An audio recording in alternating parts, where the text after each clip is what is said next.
오늘 하나님께서 우리에게 주시는 말씀은 마태복음 13장 1절로 9절입니다. 신약성경 20페이지 마태복음 13장 1절부터 9절까지 우리 다 같이 일어나서 한 절씩 교독하도록 하겠습니다.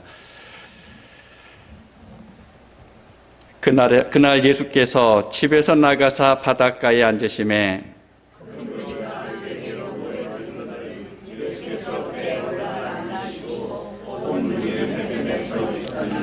예수께서 비유로 여러 가지를 그들에게 말씀하여 이르시되 씨를 뿌리는 자가 뿌리러 나가서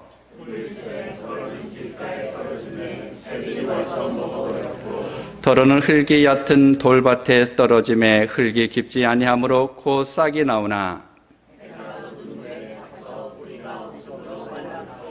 더러는 가시떨기 위에 떨어짐에 가시가 자라서 기운을 막았고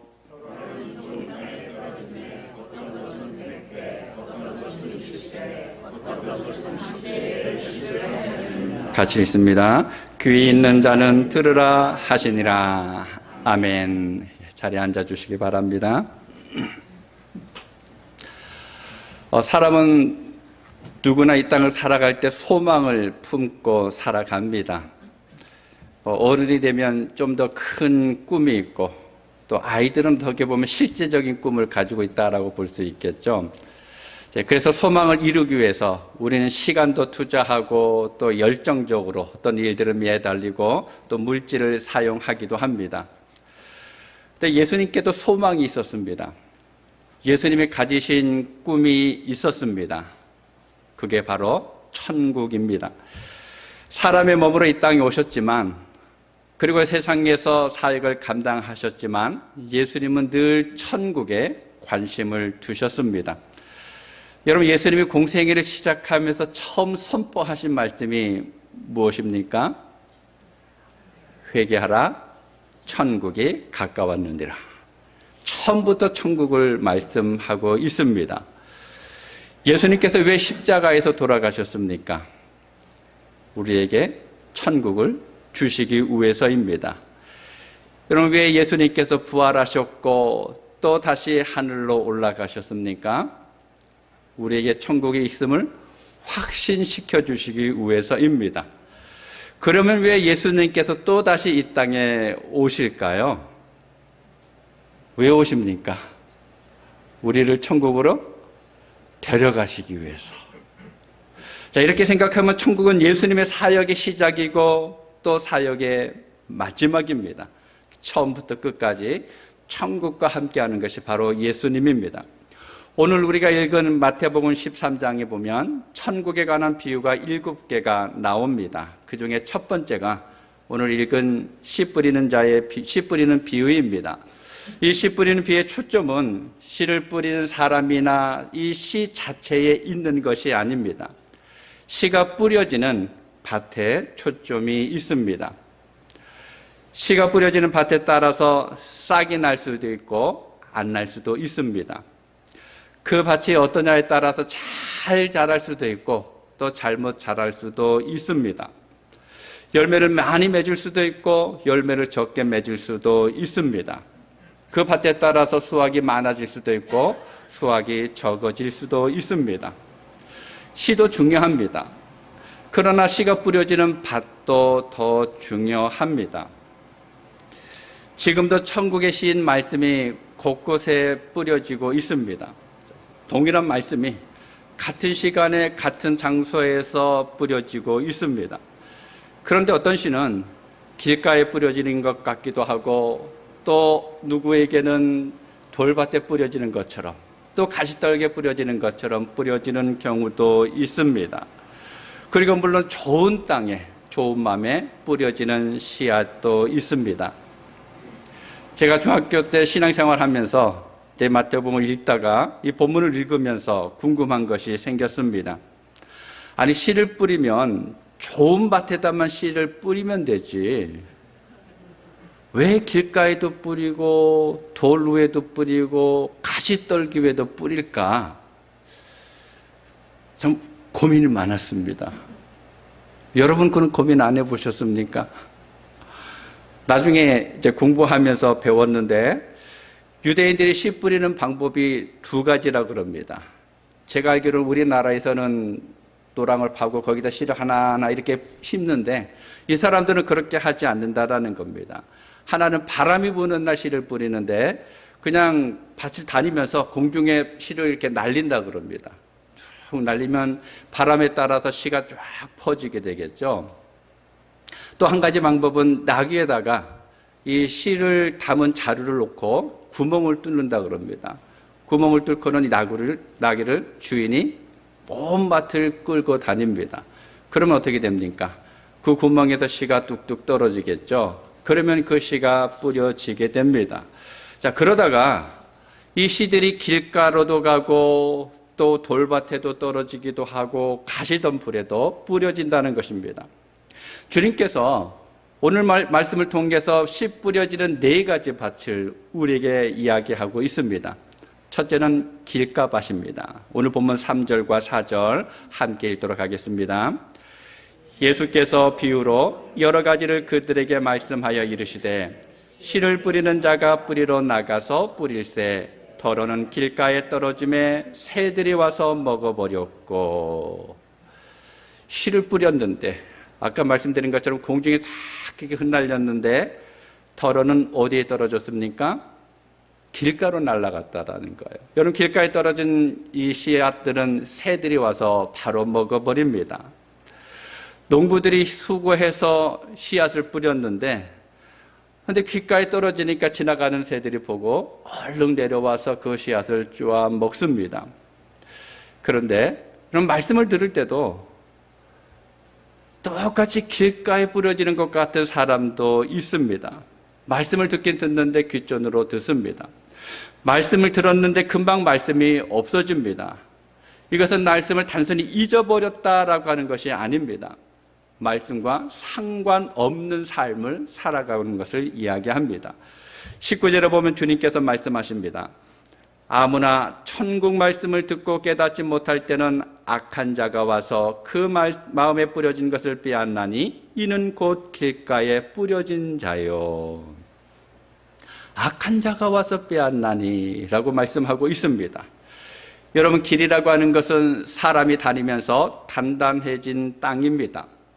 아마 처음에는 부드러운 흙이었을 것입니다. 누군가가 거기를 걷다 보니까 그 다음에 오는 사람도 여기 길인가 보다 하면서 또다시 따라가게 됩니다. 요즘 같은 경우는 차가 그것을 지나가게 됩니다. 그러면서 단단해져 갑니다. 그러다가 길이 되고 맙니다. 여러분, 사람의 마음도 어렸을 때는 참 부드러웠습니다. 어릴 때부터 단단한 마음을 가지고 있는 사람은 없을 것입니다. 그래서 예수님께서도 어린아이와 같이 받들지 않으면 천국에 들어갈 수 없다라고 말씀을 하셨습니다. 그런데 세월이 지나가면서 어떻습니까? 우리가 점점 자라가면서 죄도 짓기도 하고 또 다양한 지식을 습득하기도 하고 또 이런저런 경험을 하게 됩니다.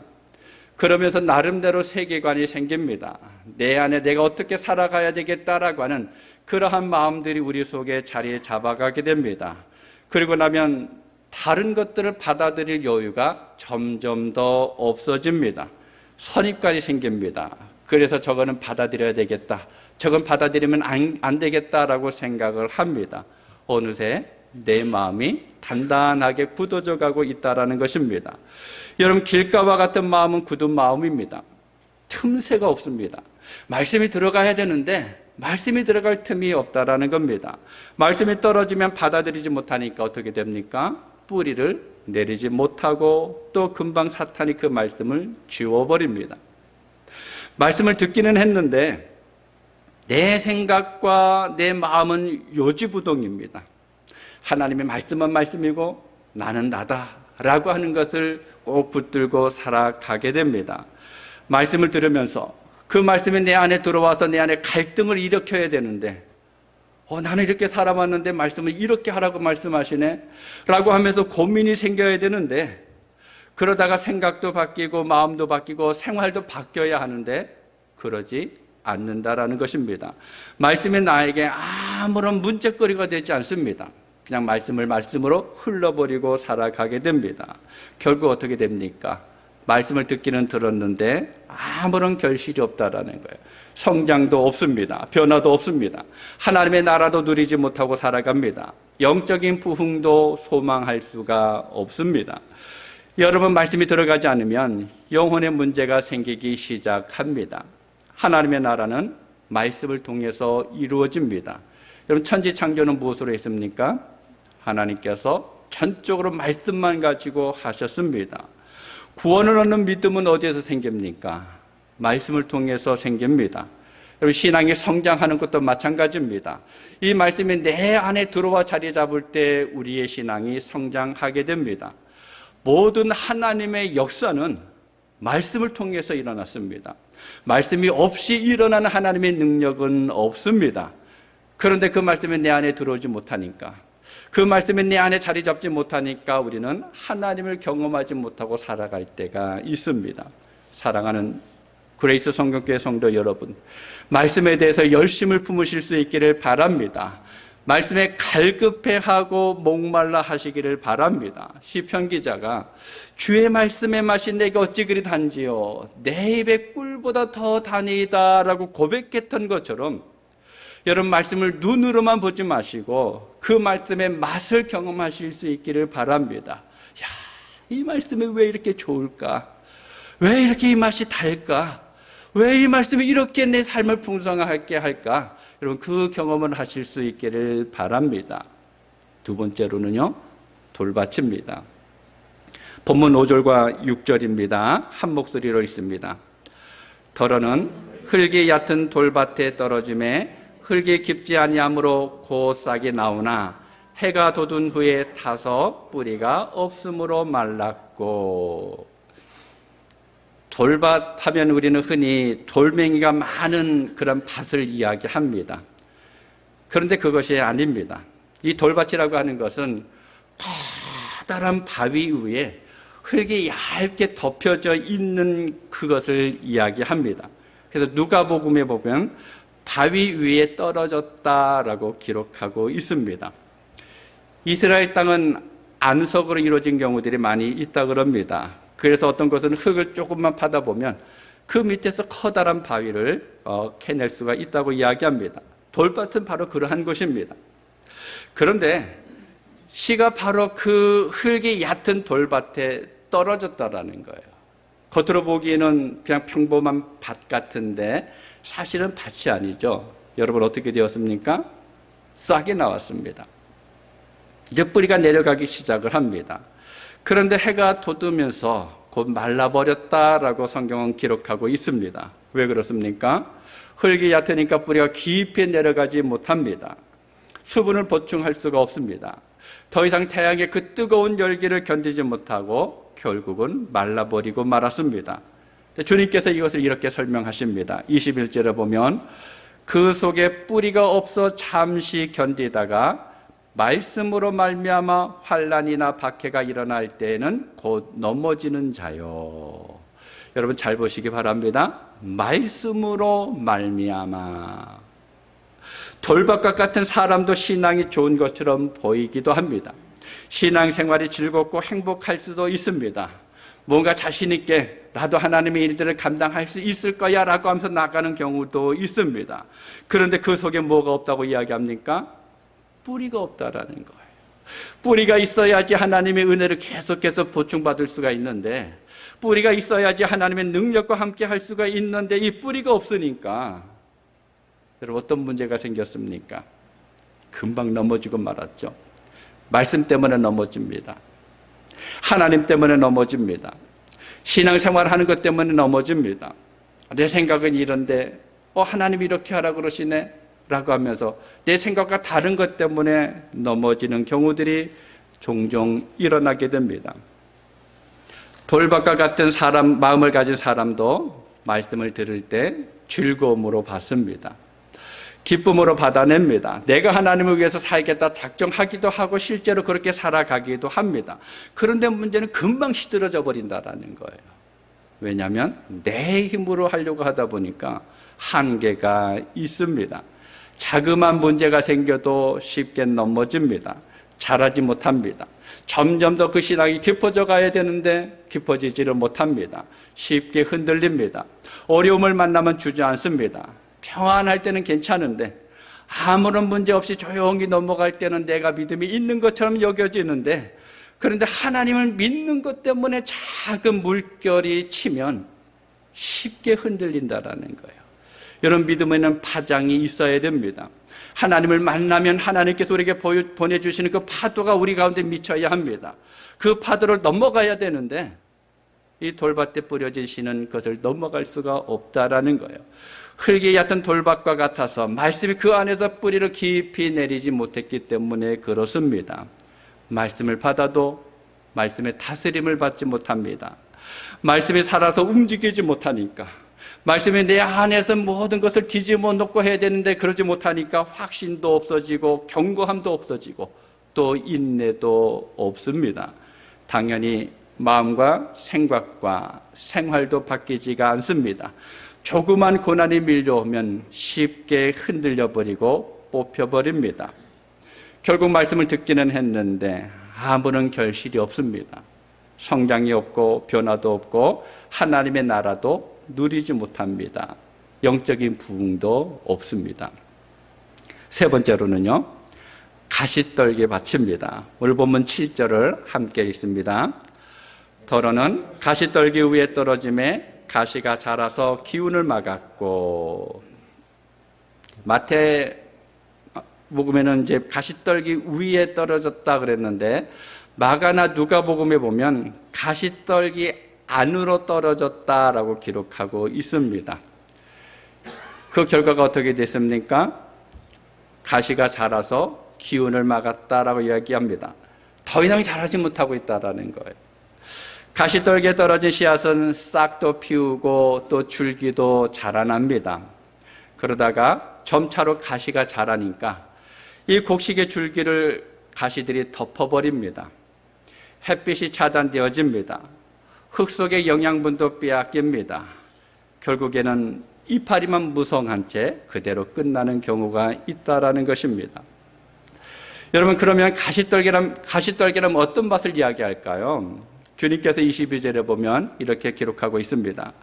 가시떨기에 뿌려졌다는 것은 말씀을 들으나 세상의 염려와 재물의 유혹에 말씀이 막혀 결실하지 못하는 자요. 누가복음 8장 14절에 보면 이렇게 기록합니다. 가시떨기에 떨어졌다는 것은 말씀을 들은 자이나 지내는 중 이생의 염려와 재물과 향락에 기운이 막혀 온전히 결실하지 못하는 자요. 가시떨기에 떨어지게 되면 결실하지 못한다라는 것입니다. 여러분, 무엇에 말씀이 막혔습니까? 여러분, 무엇 때문에 결실하지 못하고 있습니까? 세상의 염려와 재물의 유혹과 향락이다라고 말씀하고 있습니다. 말씀이 좋은데 예배 시간에 가기만 하면 너무너무 마음이 평안하고 좋은데, 하나님의 나라 백성으로 살아가는 것이 그렇게 기쁘고 행복한데, 그런데 세상을 살아가면서 이 땅에서 이런저런 일들을 만날 때마다 때로는 재물로 인하여서, 때로는 사람과의 관계 때문에, 때로는 내 안에 있는 무관심 때문에 결국 말씀을 떠나게 되고 그로 인해서 결실을 맺지 못하게 된다라는 것입니다. 가시떨기 밭은 길가나 돌밭에 비하면 참 좋은 밭입니다. 어느 정도 비옥하기도 하고 습기도 적당하게 있습니다. 그런데 문제는 무엇인가 하면 가시떨기가 이미 나중에 가시떨기가 나타난 것이 아닙니다. 이미 그 땅을 차지하고 있었다라는 것입니다. 그렇기 때문에 그곳에 떨어진 씨앗은 이미 그 땅을 차지하고 있는 가시떨기와 싸워야 합니다. 치열한 싸움을 해야 합니다. 이미 그 마음을 차지하고 있는 세상의 염려나 물질에 대한 욕심과 세상을 즐기려는 것, 그리고 하나님 나라에 대한 그 무관심과 투쟁하면서 살아가야 합니다. 말씀을 받으면 뿌리를 내릴 뿐만 아니라 자라야 하고 마지막에는 열매를 맺어야 합니다. 그러나 가시떨기가 가능한 것처럼 여러분, 세상의 염려가 얼마나 강합니까? 이 땅을 살아가면서 물질에 대한 그 욕심이 얼마나 강합니까? 결국 가시떨기로 인해서 자라난 줄기가 시들어가는 것처럼 우리는 세상 염려 때문에 이 땅을 바라보는 사이에 나도 모르게 내 안에 있는 믿음이 점점 더 줄어가게 됩니다. 하나님을 향한 열정도 어느 순간에 사라져 버릴 때가 있습니다. 그동안의 말씀을 배우면서 이렇게 살아가야 되겠구나라고 다짐하면서 살아왔었는데 어느 순간부터 말씀의 다스림을 받지 못합니다. 말씀이 떨어져 일단은 싹도 내고 자라지만 세상의 염려나 하나님에 대한 그 무관심으로 인해서 결실을 맺지 못하는 경우들이 있다라는 겁니다. 하나님의 나라를 누리지 못합니다. 하나님께서 우리 앞에 놓아주셨던 그 부흥이라는 것을 누리지 못하게 됩니다. 내 마음에 가시덤불이 우거져 있으면 신앙생활이 괴롭습니다. 여러분, 가시덤불을 불살라야 합니다. 베는 것만으로는 만족해서는 안 됩니다. 여러분, 뿌리까지 뽑아내야 합니다. 가시떨기는 우리가 생각하는 것보다 훨씬 강합니다. 뿌리가 살아있으면 금방 다시 올라옵니다. 어느새 다시 무성하게 되는 것을 볼 수가 있습니다. 그래서 잘라내는 것으로 만족해서는 안 됩니다. 뿌리를 뽑아야 됩니다. 그런데 이 뿌리를 뽑아내는 것이 너무 고단하다라는 거예요. 여러분, 실제로 가시나무 뽑으려면 어떻게 합니까? 손이 찔릴 수도 있습니다. 다칠 수도 있습니다. 이런저런 아픔을 겪을 수도 있습니다. 내 안에 있는 가시떨기를 뽑아내는데도 역시 마찬가지입니다. 세상을 향한 마음, 물질을 향하는 마음, 또 인정받으려는 욕구, 무덤덤한 우리의 마음, 이런 가시떨기를 뽑아내는데도 불구하고 우리는 아파할 수밖에 없습니다. 고통을 겪을 수밖에 없습니다. 너무 어렵고 또 이 뿌리가 너무 단단하게 박혀 있습니다. 피나는 훈련이 필요합니다. 그렇지만 그래도 우리는 그렇게 해야만 합니다. 그래도 우리는 이 뿌리를 뽑아내야 합니다. 그래야 우리의 신앙이 아름답게 자라갈 수가 있습니다. 뽑아내기만 하면 하나님께서 우리에게 원하시는 열매를 맺을 수가 있습니다. 네 번째로는요, 좋은 신앙입니다. 본문 8절 보실까요? 더러는 좋은 땅에 떨어짐에 어떤 것은 100배, 어떤 것은 60배, 어떤 것은 30배의 결실을 하였느니라. 더러는 아마 대부분의 씨앗일 것입니다. 좋은 땅에 떨어졌습니다. 어떻게 됐습니까? 100배, 60배, 30배의 결실이 있었습니다. 좋은 땅에 대해서 주님께서 이렇게 말씀합니다. 23절 전반부입니다. 우리 함께 읽도록 하겠습니다. 좋은 땅에 뿌려졌다는 것은 말씀을 듣고 깨닫는 자니 결실하여. 그런데 누가복음 8장 15절에 보면 제가 쉬운 성경으로 읽어드리겠습니다. 좋은 땅에 떨어진 것은 정직하고 선한 마음으로 하나님의 말씀을 듣고 그 말씀을 굳게 지켜서 좋은 열매를 맺는 사람들이다. 이런 좋은 땅은 말씀을 듣고 깨닫습니다. 어린아이들처럼 하나님의 말씀을 듣고 그 말씀을 굳게 붙들고 지키면서 살아갑니다. 순종합니다. 한마디로 말하면 하나님의 말씀이 내 마음속에 남아있는 거예요. 내 마음에 그 말씀이 있어서 말씀이 나를 다스립니다. 나를 통치해갑니다. 내가 가는 그 발걸음들이 하나님의 말씀에 맞는 것인지 맞지 않는 것인지 늘 비추어 볼 수 있게 합니다. 자, 그러면 사랑하는 그레이스 성교회 성도 여러분, 여러분은 어떤 마음의 밭을 소유하고 있습니까? 아니, 오늘 말씀을 통해서 주님이 우리에게 주시는 말씀은 무엇일까요? 예수님께서 우리에게 뭐라고 말씀하실까요? 두 가지를 생각해 볼 수가 있습니다. 먼저는 나는 어떤 밭이냐 하는 것입니다. 말씀이 나의 삶에 아무런 영향력도 없고 또 받은 말씀이 어느 순간에 사라져 버리는 경우는 없습니까? 아니면 말씀을 들을 때는 기쁨으로 받았는데 좋았는데 어떤 문제를 만나면서 금방 믿음이 흔들린 적은 없습니까? 그것도 아니면 말씀도 잘 받았고 믿음도 잘한 듯 했는데 그래서 이제 나는 멋진 그리스도인으로 살아갈 수가 있다라고 생각했는데 세상의 염려와 또 재물에 대한 욕심이 마음을 지배하고 있지는 않습니까? 이렇게 이야기하면 아니 목사님, 무슨 말씀을 그렇게 섭섭하게 하십니까? 저를 어떻게 보고요? 저는 말씀을 받으면 기쁨이 있고 나아가서 말씀이 나에게 영향력을 미치고 말씀이 나의 삶에 변화시키고 있습니다. 여러분 그렇게 자부하실 수 있나요? 나는 전적으로 하나님의 말씀을 따라가고 있습니다. 여러분 이야기할 수 있습니까? 문제는 농부가 아닙니다. 씨앗도 아닙니다. 문제는 밭입니다. 문제는 우리의 마음밭입니다. 우리의 마음의 상태입니다. 마음이 어떠냐라고 하는 것입니다. 그런데 어떻습니까? 신앙생활을 하다 보면 늘 한결같지가 않습니다. 언젠가는 말씀의 귀에 쏙쏙 들어오면서 그 말씀 듣는 것이 그렇게 좋을 수가 없었습니다. 야, 이 말씀대로 살아가야 되겠다 라고 하면서 결단하면서 그렇게 살아가는 것이 행복했었습니다. 그러다가 어느 순간에 이런 걱정 저런 걱정이 내 안에 들어오면서 지금까지 잘 살아왔었던 그리스도인의 삶이 한순간에 무너질 때가 있습니다. 그것을 보면서 야, 이게 아닌데 이렇게 살면 안 되는데 라고 생각을 해도 이상하게 마음과 생각이 다른 곳으로 향합니다. 자꾸만 나도 모르게 엉뚱한 것만 바라봅니다. 마음이 불안해지면서 아무것도 하지 못합니다. 그러다가 교회 안에서 자그마한 일이 생기면 쉽게 상처를 받습니다. 더 이상 말씀이 귀에 들어오지는 않습니다. 신앙의 회의가 생깁니다. 싫어집니다.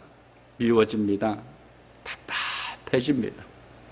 문제는 우리의 마음입니다. 그럼 어떻게 해야 될까요? 그래서 두 번째로는요, 나의 마음을 기경해야 합니다. 호세아서 10장 12절 중반부터 보면 이렇게 이야기합니다. 우리 함께 읽겠습니다. 너희 묵은 땅을 기경하라. 지금이 곧 여호와를 찾을 때니 마침내 여호와께서 오사 공의를 비처럼 너희에게 내리시리라. 아멘. 원문 번역 성경에 보니까 이렇게 기록했습니다. 너희의 묵혀둔 땅을 갈아엎어라. 지금이 너희가 여호와를 찾을 때이다. 마침내 여호와께서 오셔서 정의를 비처럼 너희 위에 내리실 것이다. 여러분 지금이 언제입니까? 지금이 어떠한 순간입니까? 내 마음이 길가밭이 되고 돌밭이 되고 가시떨기밭이 된 때입니다. 말씀을 들어도 말씀이 어디로 갔는지 순식간에 없어지는 때입니다. 믿음이 있다고 자부했었는데 그 믿음이 어디로 사라졌는지 모르는 때입니다. 하나님만 바라보면서 살아갔다라고 자부했었는데 하나님이 어디 계신지 내 눈에 보이지 않는 그러한 때입니다. 여러분 그때 무엇을 해야 합니까? 여호와를 찾을 때라고 이야기합니다. 내가 신앙이 예전만 못한 것을 보면서 갈등하고 고민하면서 앉아있는 것이 아니라 아무것도 하지 못하고 멍하니 그냥 있는 것이 아니라 그런 내 모습을 바라보면서 내가 왜 이럴까라고 하면서 한탄하고 한손 짚는 것이 아니라 오히려 그러할 때에 여호와를 찾아야 한다라고 이야기하고 있습니다. 하나님이 어디 계신지를 우리는 늘 눈여겨 바라볼 수 있어야 합니다. 그런데 여호와를 찾는 것이 무엇일까요? 호세아 선지자는 너희 묵은 땅을 기경하라 라고 이야기합니다. 묵은 땅, 내 안에 삐뚤어지고 딱딱해지고 온갖 걱정과 욕심으로 가득 찬 마음입니다. 세상의 일로 인해서 걱정이 가득하고 하나님의 말씀이 들어오지 못하는 마음입니다. 하나님의 길을 따라가야 될까, 이 땅의 길을 따라가야 될까 늘 갈등하고 있는 그 마음입니다. 하나님보다 세상의 것들이 점점 더 크게 보여지는 그 마음입니다. 어떻게 해야 될까요? 기경하라. 갈아엎으라라고 하는 것입니다. 여러분 밭을 갈아엎으면 어떻게 됩니까? 밭을 갈아엎으면 지금까지 심어두었던 작물들이 다 망가집니다. 기껏 수고해서 기른 곡식들, 그나마 남아있는 것들이 땅에 묻힙니다. 그동안 수고했던 것들이 아무것도 아닌 것이 됩니다. 손해가 이만저만이 아닙니다. 그런데 그 밭이 어떻게 됩니까? 갈아엎으면 좋은 땅이 된다라는 거예요. 부드러운 땅이 됩니다. 새로운 씨가 뿌려지면 금방 싹이 날 수가 있습니다. 여러분, 호세아 선지자가 마지막에 한 말을 보시기 바랍니다. 여호와께서 오셔서 내 안에 있는 것들이 갈아엎어지면 농부이신 하나님께서 그것에 물을 주시고 또 새롭게 씨를 뿌리시고 가꾸십니다. 예전에 좋았던 것 붙들고 이거는 안 되는데, 이거는 내가 놓칠 수 없는데 라고 하면서 꼭 붙들고 있는 것이 아니라 그것을 땅속에 묻고 갈아엎으면, 그러면 하나님께서 좋은 밭에서 계속해서 일해 가십니다. 우리는 노아 이야기를 잘 알고 있습니다. 하나님께서 세상을 홍수로 멸할 것이라고 하는 이야기를 듣고 노아의 마음은 어땠을까요? 여러분에게 혹시 하나님께서 누구야, 내가 10년 후에 이 지역을 홍수로 다 멸망시킬 거야, 그러니까 너 준비해 라고 하면 여러분 생각은 어떨 것 같습니까? 그래, 이 더러운 세상을 하나님께서 깨끗하게 하시면 좋지, 그렇게 생각했을까요? 제 생각에는 아닙니다. 방주가 준비되어지는 120년이라는 그 시간 동안에 아마 노아는 다닐 때마다 이렇게 외쳤을 것입니다. 하나님께 돌아오라고. 하나님이 심판하신다 그러니까 이제 회개하고 하나님께 돌아오라고 목이 쉬도록 외쳤을 것입니다. 그런데 사람들은 하나님의 심판에 대한 메시지를 듣지 않았습니다. 오히려 이 사람들은 노아를 비웃었을 것입니다. 저 영감 단단히 노망났어. 아니, 이렇게 날씨가 좋은데 홍수는 무슨 홍수야? 그리고 배를 만들려면 바닷가에 만들어야지 왜 산꼭대기에 만들고 있어? 하나님이 어디 있다고? 뭘로 세상을 심판한다는 거야? 미쳐도 단단히 미쳤어. 그들의 마음밭이 길가와 같고 돌밭과 같고 가시떨기와 같았습니다. 하나님의 말씀이 선포되어졌는데도 불구하고, 하나님의 마지막 심판의 말씀이 그들 마음속에 들어갔는데도 불구하고 귀담아 듣지 않았습니다.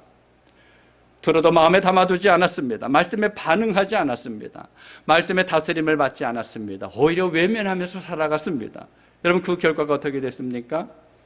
창세기 7장 22절 23절에 보면 육주에 있어 그 코에 생명의 기운의 숨이 있는 것은 다 죽었더라. 지면의 모든 생물을 쓸어버리시니 곧 사람과 가축과 기는 것과 공중의 새까지라. 이들은 땅에서 쓸어버림을 당하였으되 오직 노아와 그와 함께 방주에 있던 자들만 남았더라.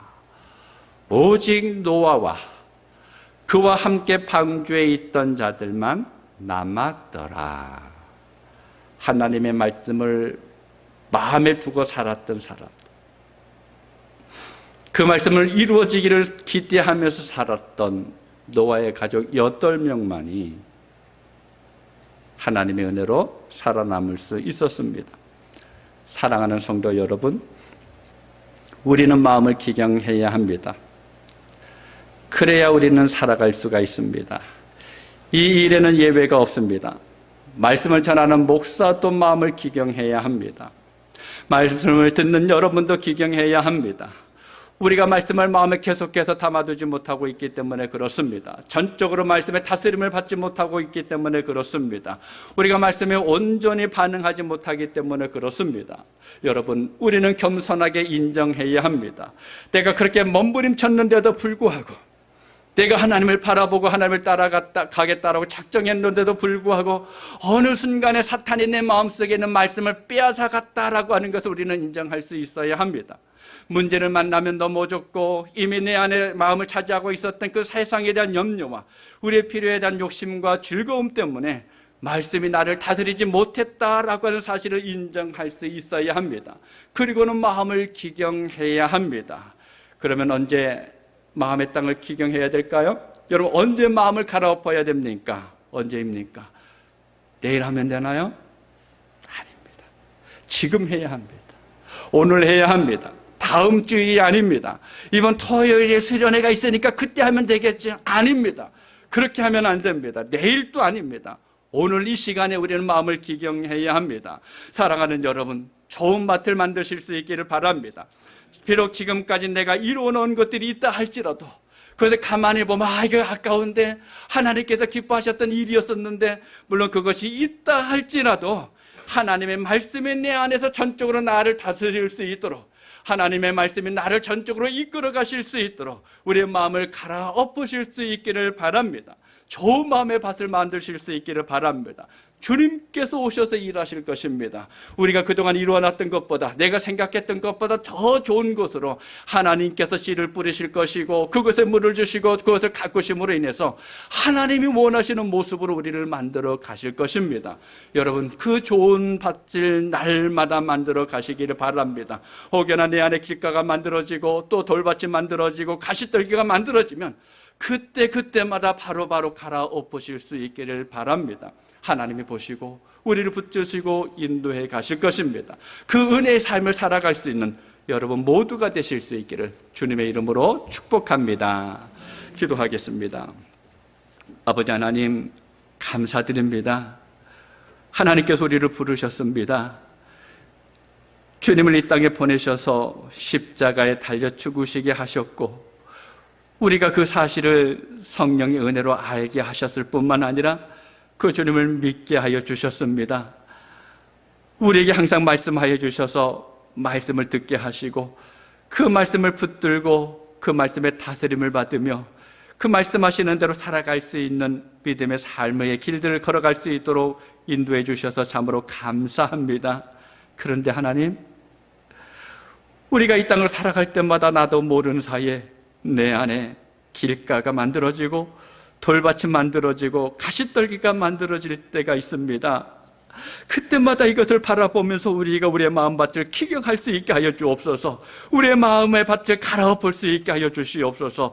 그래서 부드러운 그 땅에 하나님께서 새롭게 말씀의 씨앗을 뿌리고 그것을 통해서 하나님께서 원하시는 아름다운 열매를 맺어갈 수 있는 우리 모든 성도들의 삶이 되게 하여 주시옵소서. 우리가 살아가는 발걸음마다 주님께서 능력의 손길로 붙잡아 주시기를 원하옵고 예수님의 이름으로 기도하옵나이다. 아멘.